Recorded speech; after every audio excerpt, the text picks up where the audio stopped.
This video is for Chapter 11, which is entitled Work and Families.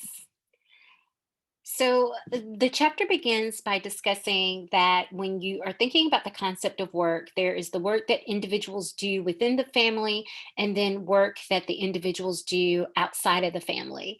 And that the ways in which this work is distributed have shifted as society has become more modern. It hasn't just shifted in terms of like gender related shifts, although we will be talking about that later in this chapter in this video, but it also there have been shifts kind of related to the work inside of the home um, being more likely to be done by people who are not part of the family than previous time periods when that work was done by family members.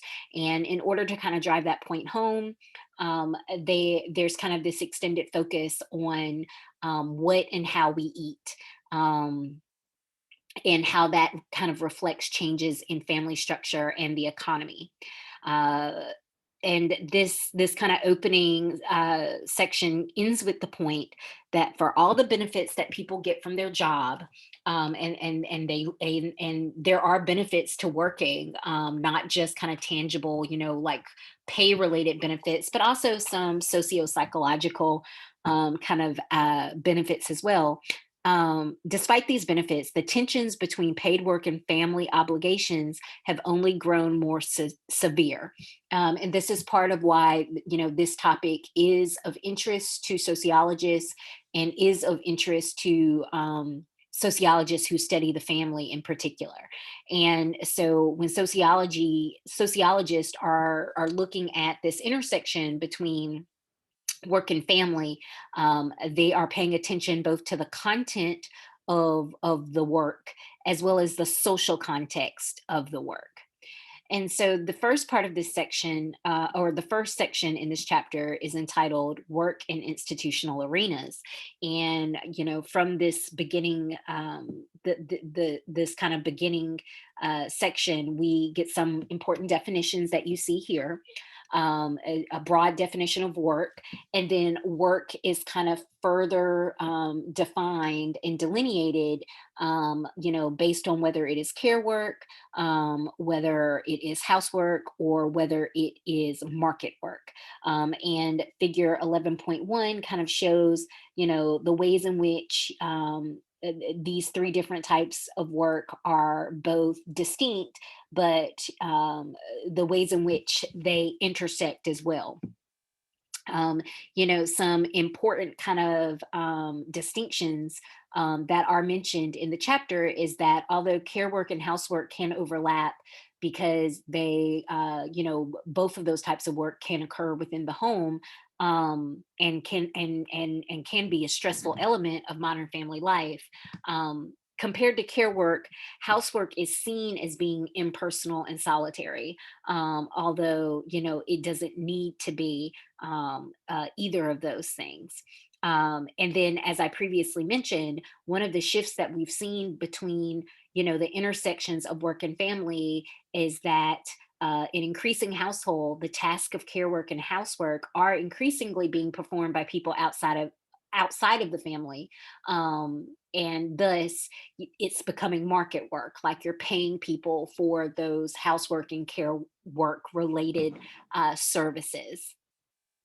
And so, certainly, maybe one of the biggest dilemmas when you're thinking about the ways in which uh, the content and context of work has shifted in American families in the last, 5 to 6 decades is, the decisions that modern families, have to face about how to divide housework and care work within the family, when to pay for household services instead of doing the housework themselves, and when to take care of children, at home, versus using childcare services.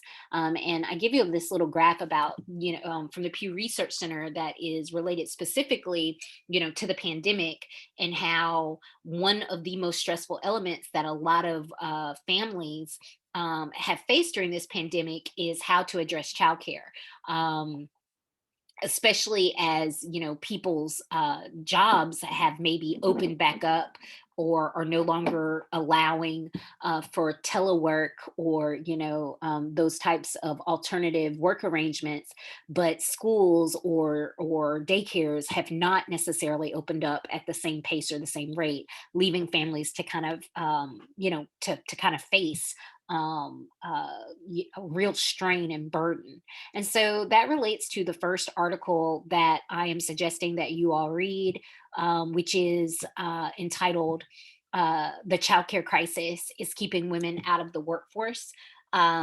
And it comes from the Center for American Progress. And you can see by the date, I mean, this is pre pandemic. And so, as you're reading this and you're kind of paying attention to what the research suggests about the relationship between childcare and women's employment and why this is a societal concern, certainly one thing that I encourage you to think of is how the pandemic has, created an even more dire context around this issue.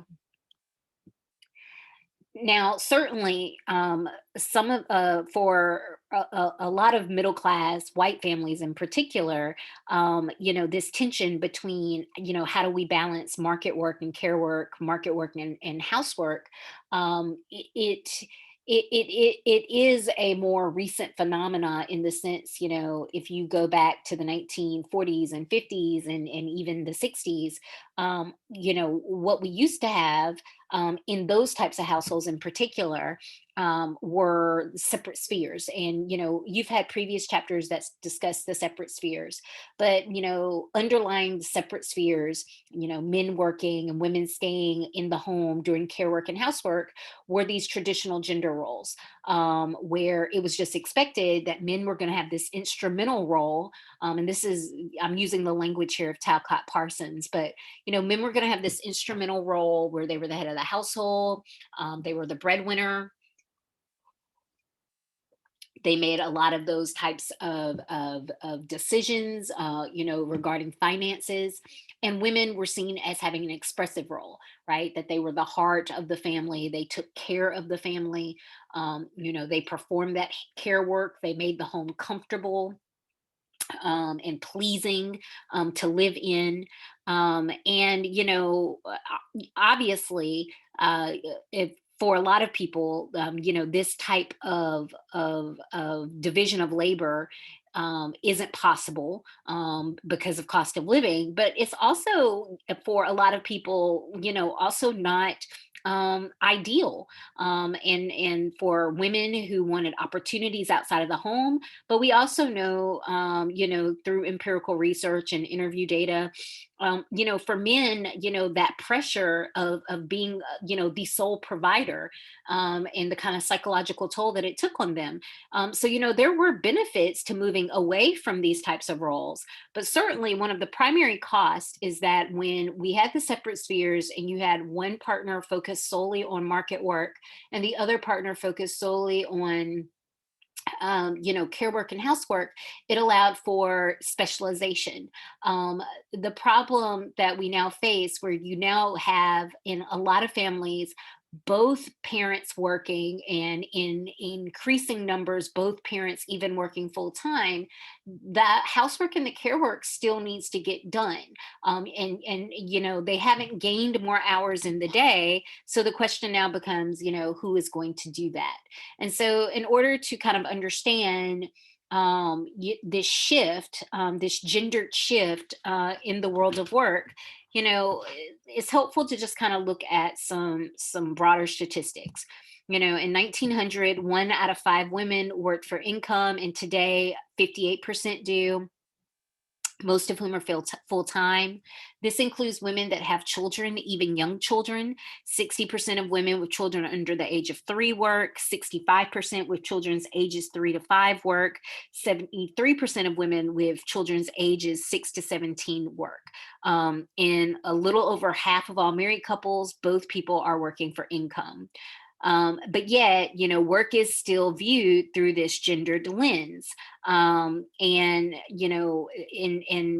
so we'll talk about how that then impacts the type of work that occurs within the home. But if we're just looking at paid work, as noted, women's participation in the labor force has increased. And it evolved pretty quickly. If you look at like how swift the uptake was between 1950 and like 1980 in particular. And one kind of consequence of this is the expectations for work and family are a little unclear, less clear than what they were maybe in the 40s and the 50s. We do know in terms of research related to attitudes and beliefs, um, that most young Americans are open to having both spouses work for pay, even though there is still a substantial minority of young adults who prefer that the husband be the sole provider. But increasingly, expectations are such that, people are going to into marriage expecting that both partners are going to work. So work is no longer the solely the domain of men. And it raises the question, if women now have equal rights in the workplace, right? That they're protected under the Civil Rights Act of 1965 from gender-based discrimination, sex-based discrimination. Why aren't they as successful as men at work? Well, part of that has a lot to do with, what do I mean when I say not as successful as men at work? One of the most common ways of tapping into the level of success in the paid work world is, of course, to just kind of look at the pay. And when we look at the pay, there is a gender pay gap. And we have not passed a Paycheck Fairness Act. The last time it came before Congress was in 2014, and it failed to pass. And laws requiring equal pay for equal work have been seen as being difficult to enforce in the states and the localities that have attempted to pass their own. In 2014, the last time we got our best data in regards to this, the gender pay gap was 82 cents to a dollar, and the disparity does increase when you're comparing women of color to white men, and even women of color to men of their same race and ethnicity. There is still a gap. I give you a couple of videos. Some are pretty funny, and some are a little bit more serious. But all of them are make the point that no matter how we try to statistically approach this, whether we're controlling for age, whether we're controlling for education, whether we're controlling for race, we can't make the pay gap go away.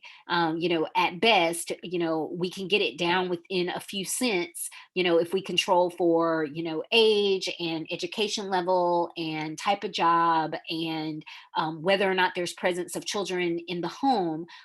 But even when we keep all of those things identical for men and for women, that pay gap still is kind of a lingering artifact that doesn't completely disappear. So I give you several graphs here, just to kind of further illuminate, that the gender pay gap exists. It exists, like I said, across age. It exists across race and ethnicity. It exists across educational levels. So let's consider now, why does it exist? And so, the knee jerk response might be, oh, it's because, women are discriminated against. They experience sexism on the job, when they're hired, when their salaries are established. And it is worth noting that, some of that probably is going on and is having an effect.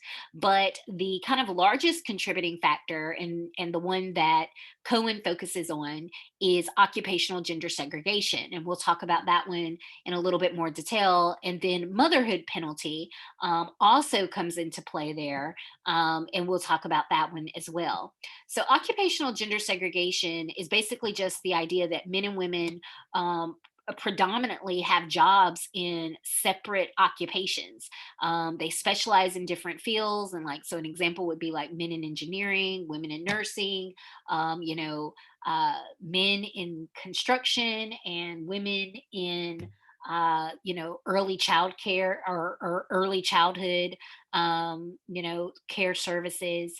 Let me think of some other kind of ones where we see large pay gaps.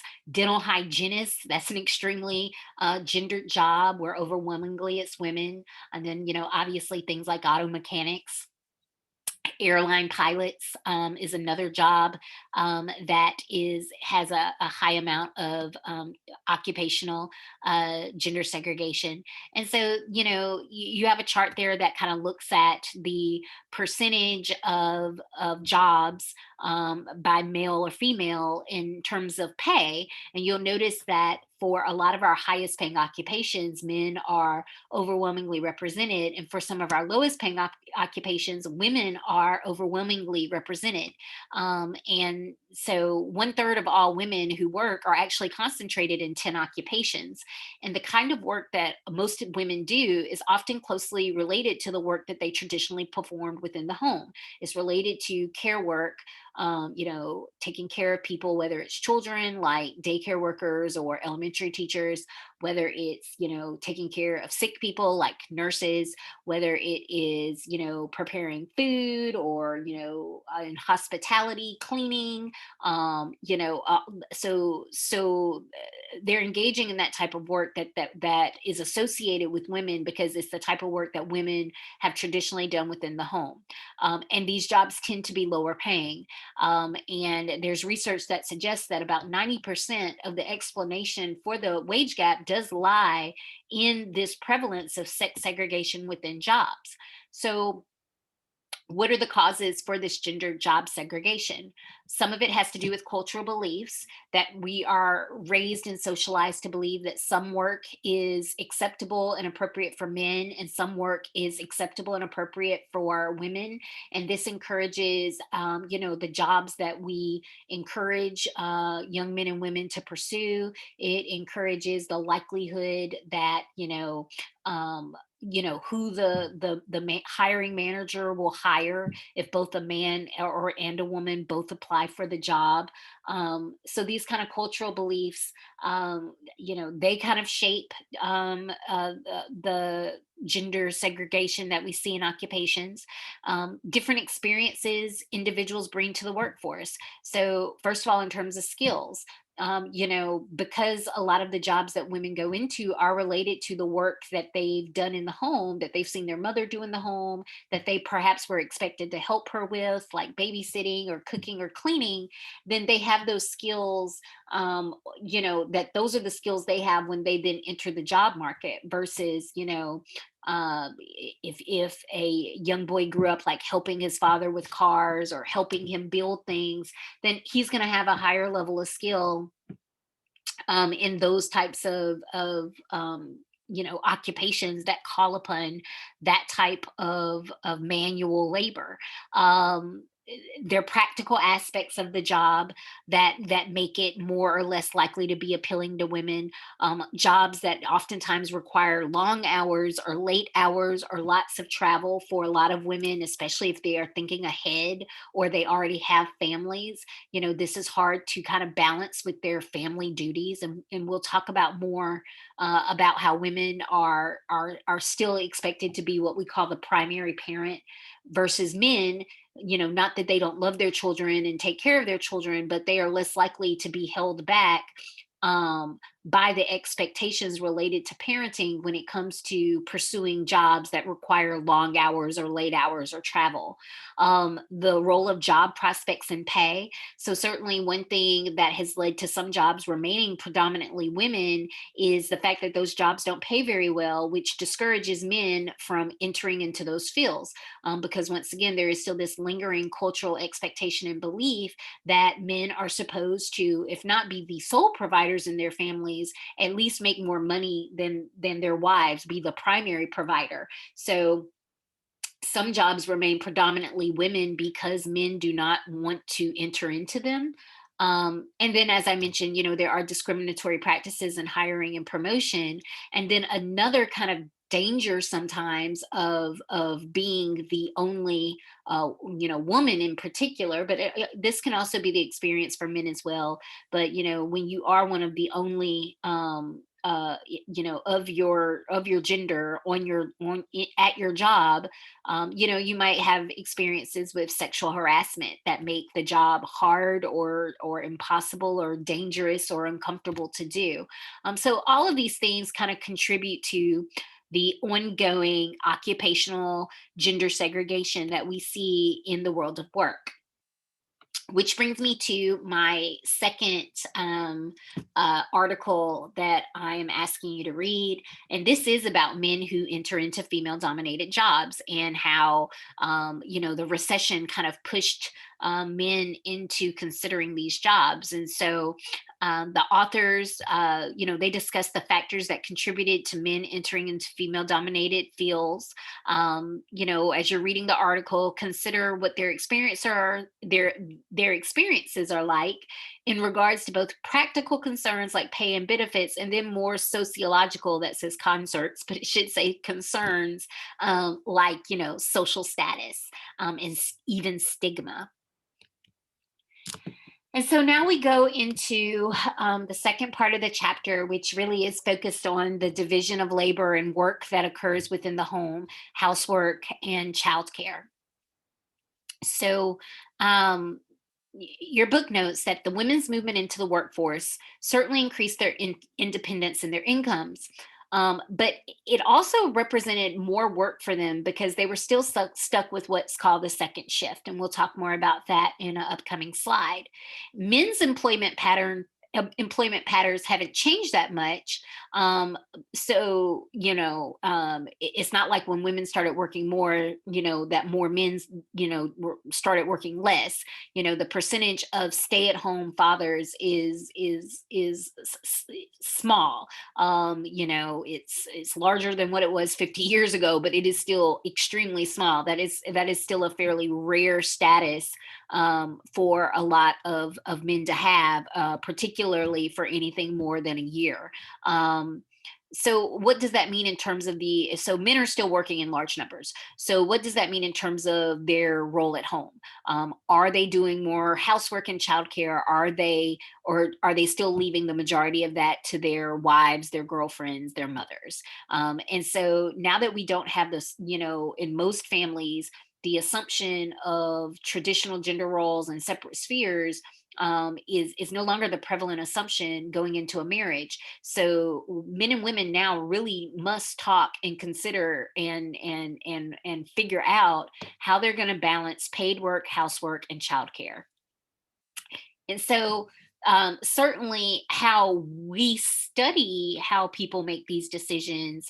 Your book makes the point. Time use studies have proven to be very helpful, with sociologists being able to answer this question, where people basically just track what they're doing at what time during the day. And so this kind of shows, the amount of time spent, at work, versus non-work time, between men and women, at hours of the day. And so this kind of is what allows us to kind of be able to, compare, and be able to pull these numbers that Cohen then cites in this section. And this focus on how, the division of labor in married couples, in terms of how they balance paid work and housework and childcare. That was your animation for this chapter, and so, hopefully you checked that out. So, time use studies do show us that, married women have cut their housework time almost in half, while men have doubled theirs. And the gender difference, between men and women, it's not that they're at parity. Women are still doing more than men, but a lot of that gender difference has eroded.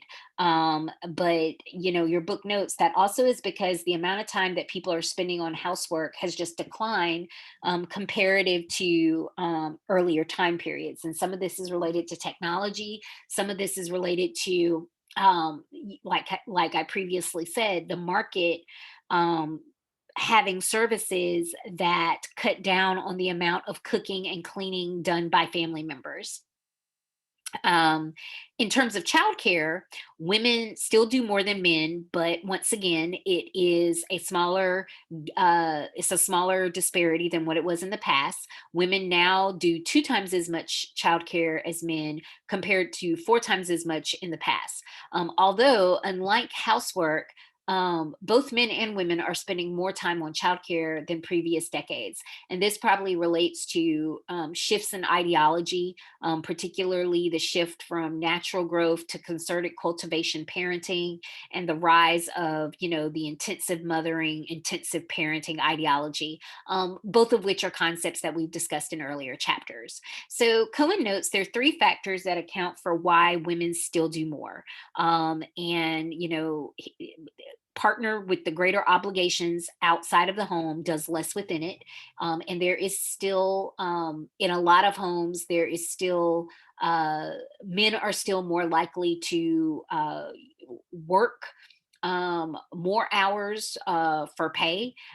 They're more likely to work at jobs that bring in more pay, and have more responsibility. And so that leaves women, even women who work, having to do more inside the home.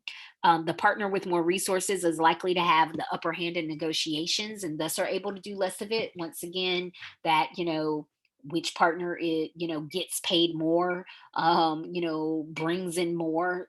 This is where that disparity between men and women in a lot of households, this is a consequence of that. And then the final factor is that some people do still just express adherence to traditional gender expectations and attitudes. And those people are more likely to arrange their household labor in the traditional way, even if for practical purposes and cost of living purposes, even if both partners are working outside of the home for pay, the expectation that the woman still does the bulk of the housework and childcare, if they have these traditional values, still might prevail. And so this brings up some concepts that aren't in your textbook. They come from my gender class, and I use a different textbook for that one. But some of these, are very relevant to this material, and so that's why I want them to know.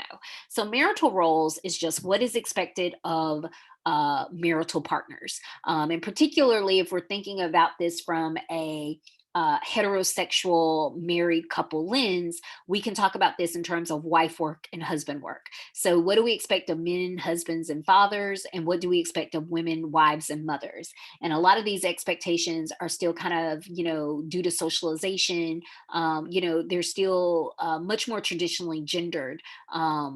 Even though, like I said, there has been progressive, a shift towards more progressive ideals in regards to gender, in the worlds of education and in the world of work and even in the world of politics. But in families, you still might have people say things like they expect the mother to be the primary caretaker, particularly of young children. They might say things like, oh, well, women are just naturally neater or more clean, or like, oh, they cook better, and oh, men should be able to fix things around the house, so I expect my husband to do this. So our expectations for wife work and husband work usually tend to be a lot more gender than our expectations for like our male colleague or our fellow female student. And so these types of things do kind of then impact how couples divvy up work inside the household. So the concept of second shift is based off of the work of Arlie Hochschild, and it comes like out of the 80s and the early 90s. So it's a little dated, but it was this idea that as they entered the paid labor force in large significant numbers, and they were doing this market work, the work it, that used to take place in the home, the care work and the housework, it still needed to be done. But now, instead of that being their primary work, right, back when they were stay at home wives and mothers, now it's the work that they have to find a way to do and accomplish once they get home from their job, their paid work, which was their first shift. So, that housework, and that childcare that occurs within the home was called the second shift by Arlie Hochschild. Now, even back then, there was some acknowledgement that men do housework, but they tend to do housework The housework that men do typically, varies from the type of housework that women do. So the housework associated with husbands, the husband work, occurs in what that is called the his zones. The garage, the yard. These types of chores are outside, or these are the types of housework activities that require less ongoing time. So he might wash the car, but even if you love your cars, do you wash your car more than once a week?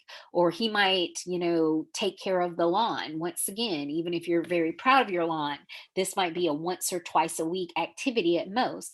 um, the work that's done by women, the work that occurs like in the kitchen and the laundry and room and the bathroom, the thing about her zones and her and the wife work that occurs in her zones is, this type of work usually is ongoing and continuous. How many times a day do you cook? How many times a day do you wash the dishes? How many times a day, how many times a week do you do loads of laundry and then fold them and put them away? And so in this way, even if people say like, oh, we both do housework, it's important to kind of follow up and ask about the type of housework that's being done. um, and then another later contribution to this concept of shifts came when another researcher introduced the idea of what's called the third shift.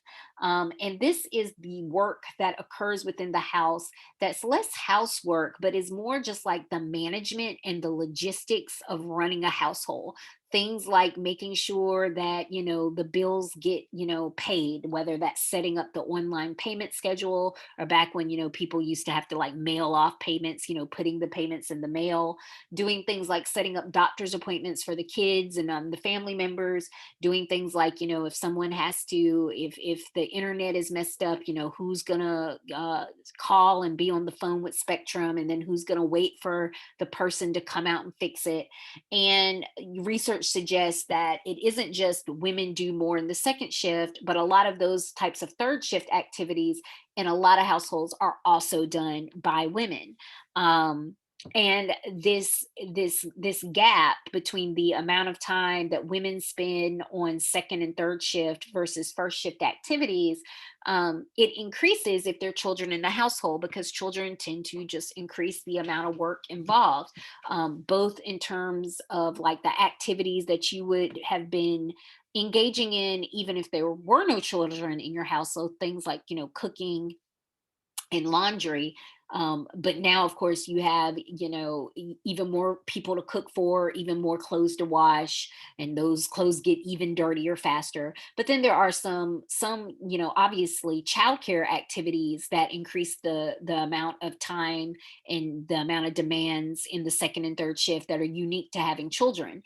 Um, and so we culturally have seen to kind of, we've traditionally thought about the mom as being the primary parent and the dad as the secondary parent. And that comes out of the separate spheres ideology that took hold during the industrial era, as men began to kind of leave the home and work for paid labor, and the home kind of became you know under the reign of the wife slash mother, and so she was the primary parent. And we still have those high expectations for mothers, and what does it mean to be a mother. And we've talked about in this class, the ideology of intensive parenting, which has become the dominant parenting model in the United States, particularly for the upper and middle classes.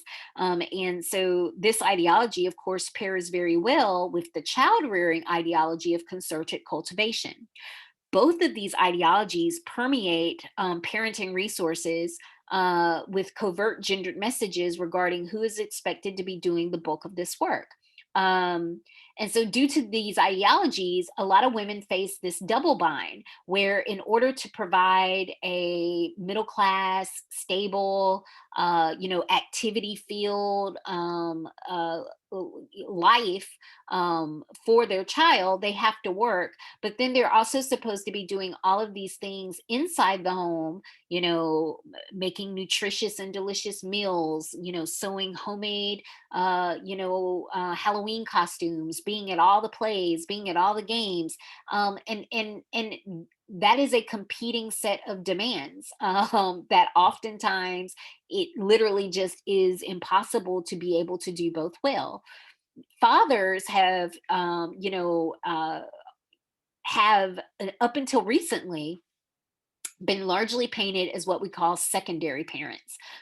There's research that also uses the language of reluctant parent or even incompetent parent. If you were to look at some of the popular media sources, all the TV shows and movies that kind of paint, this bumbling dad type of figure who doesn't really know how to raise his own kids.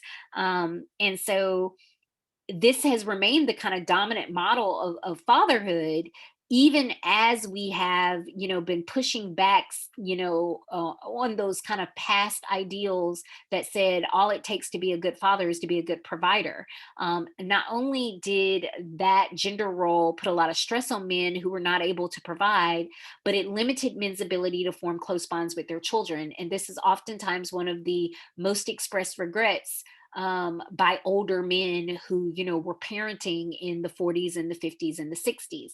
And so this is part of why, as Cohen notes, both men and women are spending more time with their children than in the past, although women do still spend double the amount of time on childcare than men do. And as Cohen notes, more couples are sharing not just the financial responsibilities, but also domestic labor. Men are doing more housework than their predecessors, but it is still less than their wives. And that does include men whose wives even work full time. And certainly, you have to imagine that at least subconsciously, one thing that could be contributing to this is this idea that housework and childcare are feminized. They are still seen through this view as being feminized labor, meaning it has less value, and it has less worth, and this makes men more reluctant to engage in it, or certainly more reluctant to engage in it to the point of being at parity, with their wives, as opposed to paid labor, which societally, does have a lot of worth and value, which perhaps, accounts for the fact that even ignoring the practical reasons why women pursue paid labor, there is also that kind of socio-psychological benefit that women receive when they have, jobs and they're good at their jobs and recognized as being good at their jobs.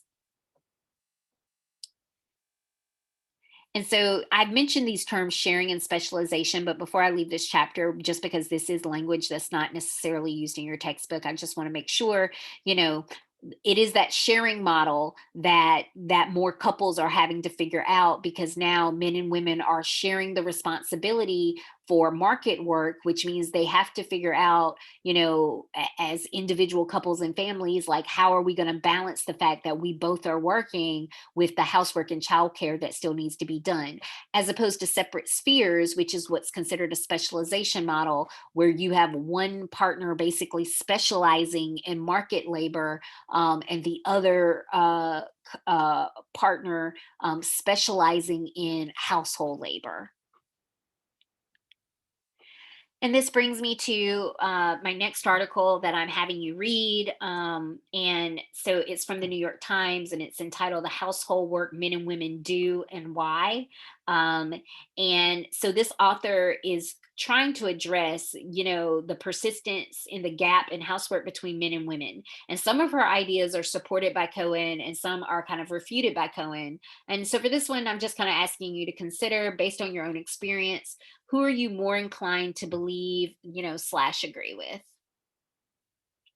And so Cohen kind of, as he kind of starts to begin to wrap this section up, he makes some observations based on, who is more or less likely to follow a traditional gender division of labor. And he talks about it in terms of race as well as religion. And then there's a little section about, although we don't have nearly as much research on same-sex couples, what do we know about same-sex couples in the division of labor?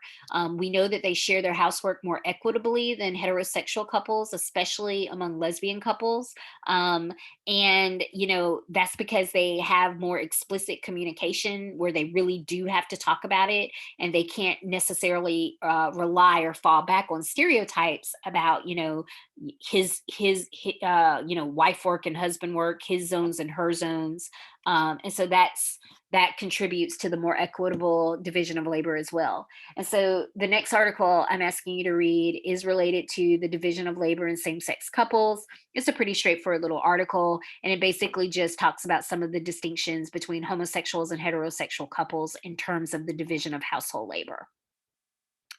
Um, and so, just kind of considering some of the final points, Cohen identifies institutional and social factors that impact housework, and a labor market where men earn more than women, a low wage service economy that allows more and more families to outsource housework, a variety of government policies that affect work family balance, and a pattern of gender socialization that impacts the division of labor.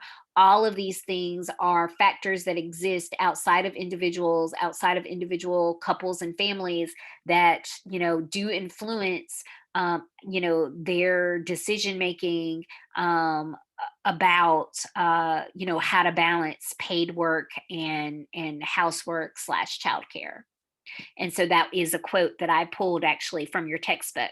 We see that although family decisions often seem highly individual and feel intimate, they are influenced in many ways, large and small, by the broader social situation, right? And that's always just kind of the reoccurring theme in sociology. And that brings me to the final section of this chapter, which is entitled Conflicts and Solutions.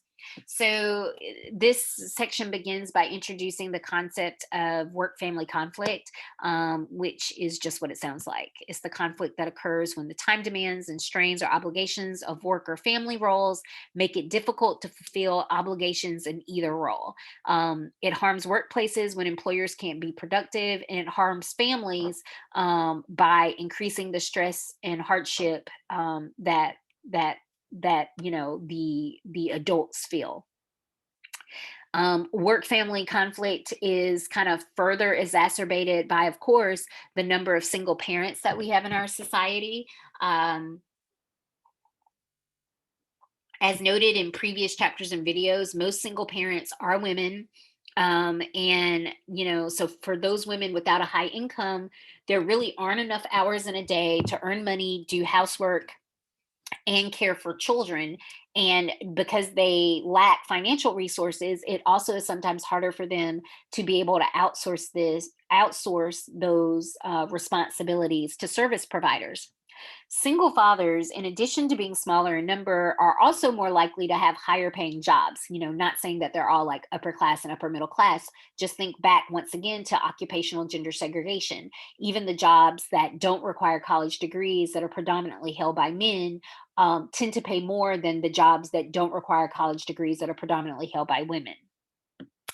What's also, of course, making the situation for single parents, particularly women, more stressful is the declining level of welfare and support and government assistance that has created additional hardship.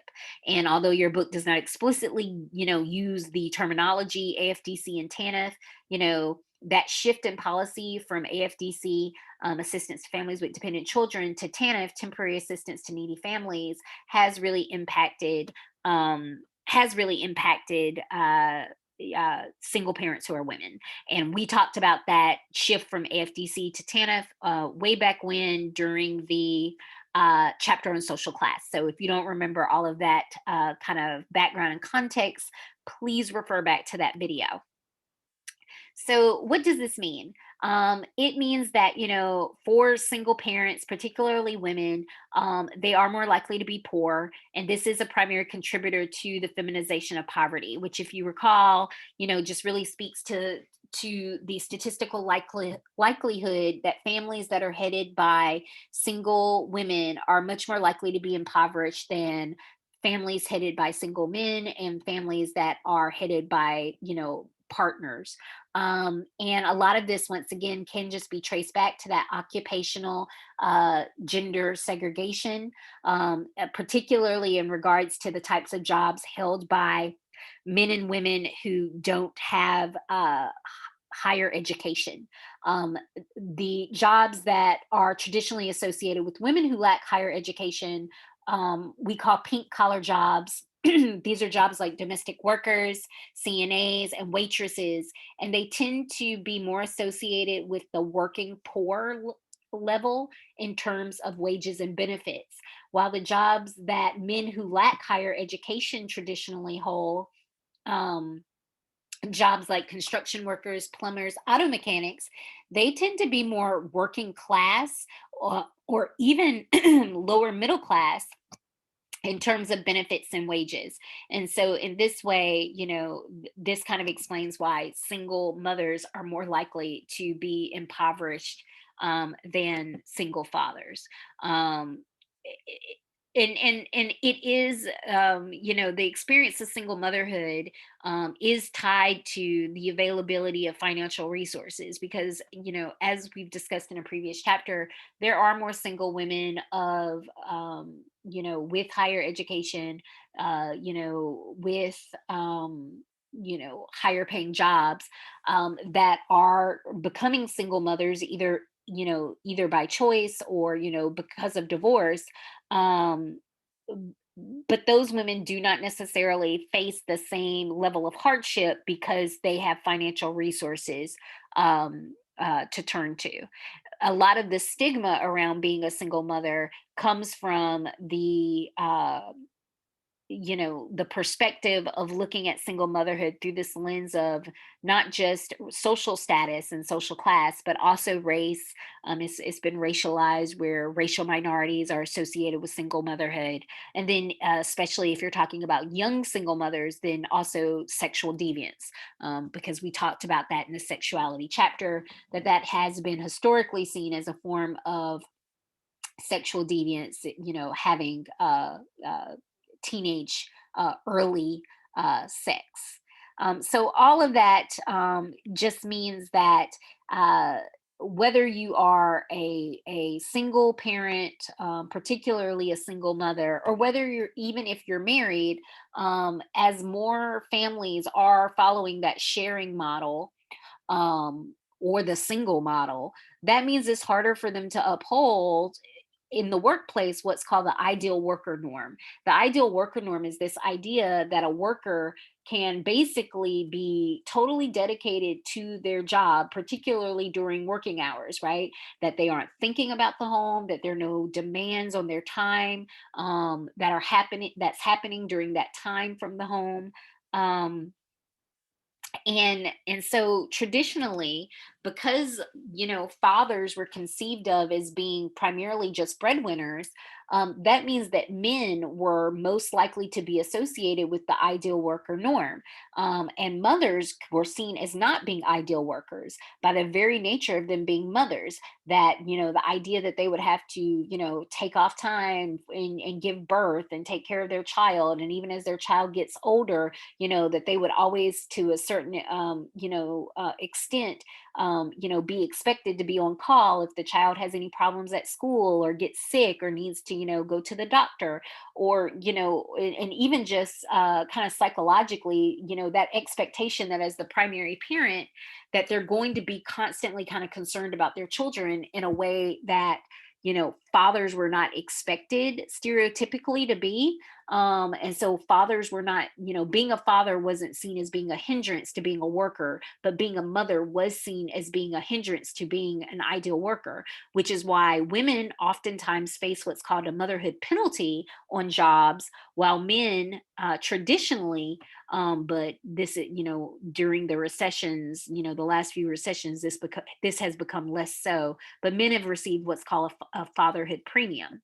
And so the motherhood penalty is the fact that women basically get paid less, if they are mothers or are presumed to be on their way to motherhood.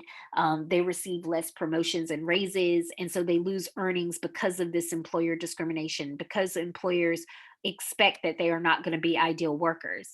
And fathers generally do not pay this price. Like I said in the past, it was even seen as being a benefit if a man was a father, because that meant that he was stable, he was going to be a more dedicated employee because he had, these mouths to feed and take care of. And so employers would reward even men for being fathers and pay them, even more than their single male counterparts.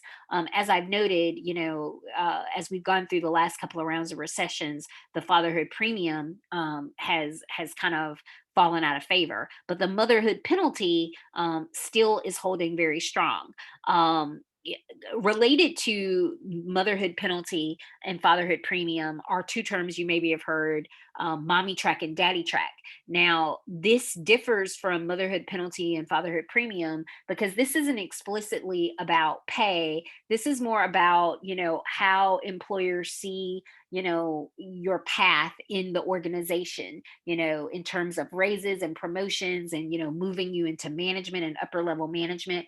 And obviously, like motherhood penalty, mommy track, if you're on the mommy track, it is presumed that you are not going to be a very dedicated worker, that you're going to be taking time off to have babies, to take care of babies, and then later to take care of children and to be focused on children. And so oftentimes women will be stalled at the low level, of an organization, or at best maybe will, make it to mid-level managers, but not much beyond that. And certainly people point to the mommy track when they look at the disparity between the number of women in upper level positions in corporations versus men. Although it's worth noting, the daddy track, it's not that, basically all women who have children are at risk of being put on the mommy track in corporations. With the daddy track, it's more like if you're the type of man who clearly pushes uh, the idea that you're going to be an active hands-on father, that you're not going to be a hands-off, like I'm just the breadwinner, traditional model of father, you might find yourself punished by being put on the daddy track, because now you're going against the gendered expectation, and the ideal worker norm. You're making it clear that your family is a priority. And so, similar to the mommy track, a person who's on the daddy track might also be kind of locked out of promotions and raises, and moves into upper level management positions. And so a lot of this is things that I just, said on the other, on the other slide, but it's a little bit more information about the motherhood penalty, some of which is much more explicitly from the pages of your textbook. And so after he kind of establishes the conflicts, um, Cohen makes the point that, to alleviate these problems, things have to change. And he talks about the ways in which things need to change, that work needs to change, families have to change, and people are going to have to figure out a way to have work life balance. So, first, let's consider some ways in which work can change. And he talks about, some potentially helpful work based reforms: reducing work hours, making work hours more flexible, have employers offer childcare, um, because otherwise, what's going to happen is that, you're going to lose potential, you're going to lose good employees, because they're not going to be able to uh, adequately balance the demands of work with the demands of the home. And certainly if you're talking about your female employees, particularly mothers, as that article suggests, you're especially at risk at losing them. And so, then what about on the family? Um, there's a quote from the book from sociologist Judith Loiber. Workplace pressures are thought to be unchangeable, so the burden of innovation falls on the family. So that's traditionally been the case here in America. People have felt like, oh, there's no way they're going to make these changes and shifts, to how we organize work in America. Although it's worth noting, maybe post pandemic, maybe some cultural shifts will occur. But traditionally, families have had to come up with ways in which to make work family conflict less. And so, your book talks about some of those, alternating working between weekdays and weekends where parents split the shifts. My cousin, who has a 3-year old, that's what her and her husband do. He works in finance and she's in nursing, and basically she works a crazy like Friday through Monday morning schedule, but that allows her to then have pretty much Monday mid morning to Friday mid afternoon completely off to take care of their toddler, and her husband works a more traditional a work schedule. Degendering parenting and implementing equally shared parenting were some ideas, although your book isn't very explicit about what that looks like. And then, of course, although small in number, it isn't an insignificant minority of men who are choosing to be stay at home fathers. And this has become especially important and useful as some women are moving more and more into higher paid positions. And so if she is working and making significantly more than her male counterpart, it really raises the question of, as opposed to spending money and having the increase on childcare services and those types of services needed to address housework and childcare, it, even though it goes against gendered expectations, especially in those types of families, the male being the stay-at-home partner really does make a lot more sense. Um, but obviously, this conflict is complex, and so it does require, thoughtful solutions, which Cohen kind of indicates. And in our country, although we've been loath to implement um, government uh, government responses, um, certainly we cannot keep going in the direction that we are going. And I think the pandemic did prove that.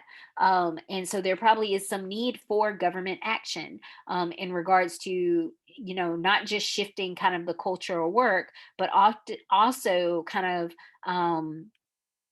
providing policies that help working families.